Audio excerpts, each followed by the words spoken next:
Bonjour à tous, j'aimerais vous remercier tout d'abord pour vos retours sur la vidéo fake news du mois dernier. Comme elle vous a beaucoup plu, on va continuer à faire la chasse aux fausses informations. C'est parti! La science, contrairement à la croyance, elle se bâtit avec des preuves. Dans le domaine des sciences, comme la biologie ou la géologie, il existe de nombreux moyens de prouver ce que l'on avance, souvent par le biais d'expériences ou de calculs.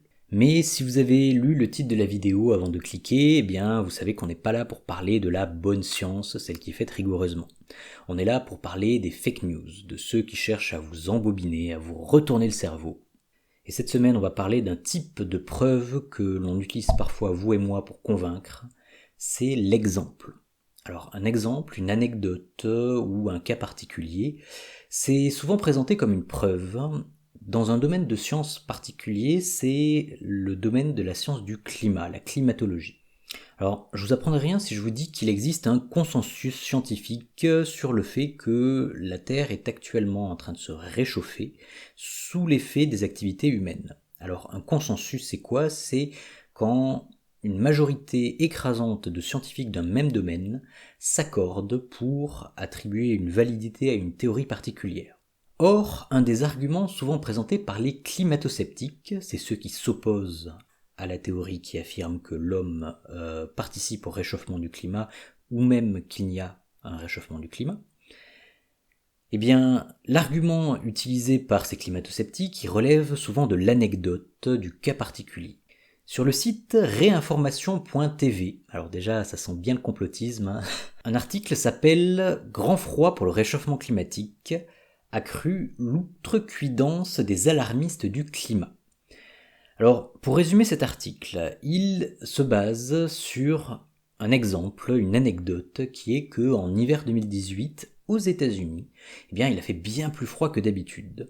Et cette anecdote, cet exemple, prouve, selon l'auteur de l'article, qu'il n'existe pas de réchauffement climatique. Ah, si ce n'était qu'un article parmi d'autres, mais cet argument, on le retrouve souvent, y compris chez l'un des contributeurs réguliers de la rubrique Fake News. Je vous présente... Alors, je vais vous lire un de ses tweets. Dans l'Est, ce pourrait être le réveillon le plus froid jamais enregistré. Pour s'en protéger, peut-être qu'on pourrait utiliser un peu de ce bon vieux réchauffement climatique contre lequel notre pays, mais uniquement notre pays, s'apprêtait à payer des milliers de milliards de dollars. Couvrez-vous. Dans ce message ironique, Donald Trump met donc en doute le réchauffement climatique en raison de la vague de froid. Alors lui c'était en 2017, mais il se trouve que il nous fait le coup chaque année. Or, dans le domaine du climat, une anecdote concernant une partie du monde sur une période de temps donnée, elle n'a pas de sens. Si on veut étudier ce réchauffement, il faut généraliser les preuves, les anecdotes, afin d'obtenir des résultats globaux. Dans cette vidéo du centre météorologique de météo de Finlande, on retrouve les anomalies annuelles de température par pays en comparaison d'une moyenne effectuée entre 1900 et 2017. On étudie donc les températures mondiales sur une période longue, c'est donc loin d'être une preuve anecdotique. Vous vous en doutiez peut-être, mais une couleur bleue, c'est une température moyenne annuelle plus froide que la moyenne, sur toute la période. Le rouge, c'est une température moyenne annuelle supérieure. Et les résultats parlent d'eux-mêmes. Une fois sortis des exemples, des anecdotes, on ne peut pas nier qu'il existe un réchauffement climatique global. J'en reviens donc à la question, un exemple est-il une bonne preuve ? Non.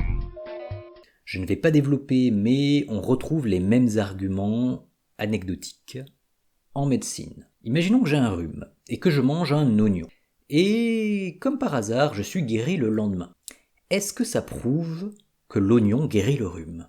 Si ça se trouve, le rhume serait parti sans l'oignon, et si mon esprit fait le lien entre les deux, ça n'a pourtant rien d'une preuve scientifique. Mais visiblement, du côté des pseudosciences, l'oignon a la cote, et malheureusement, il se trouve que la preuve par l'exemple, elle a encore de beaux jours devant elle. Fort heureusement, si vous avez suivi et compris cette vidéo, vous risquez de ne plus vous faire avoir par ce type d'argument. Merci pour votre écoute et on se retrouve très bientôt pour une vidéo Fake News 3. En attendant, je vous conseille de rester attentif à ce qui se passe sur Pronote puisque je vais vous envoyer un petit lien pour participer à un live pendant lequel sur la plateforme Ma classe à la maison sur le CNED, eh bien on pourra continuer notre travail en direct sur les fake news. Et donc restez bien attentifs, ça va être cette semaine et la semaine suivante probablement. Et donc je vous dis à très bientôt.